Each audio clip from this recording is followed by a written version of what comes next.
So awal-awal saya tulis lagu tu memang, awal-awal perjalanan saya start menulis lagu tu memang, bila saya tengok balik sekarang hasil-hasil dulu awal-awal lagu saya tulis macam cringe gila ke.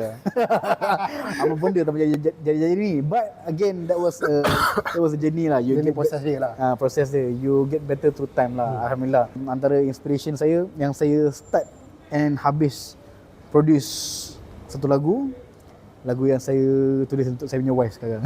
Oh, so dulu awal nak hati Boleh kata macam tu lah. It was like a proposal punya music lah. Saya tak adalah jenis yang romantik sangat nak bawa orang pergi naik gunung bukit mana-mana nak Aku propose bagi lagu tak je lah. Aku bagi kau lagu dah. Tu dah cukup lah.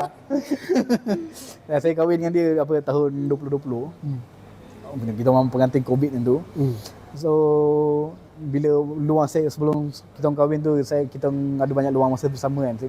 Dia inspire saya untuk tulis lagu lah. So jadinya lagu tu sebab tu saya release time beberapa hari lepas kita orang kahwin. So memang lagu tu untuk dia lah. So menangis juga sebab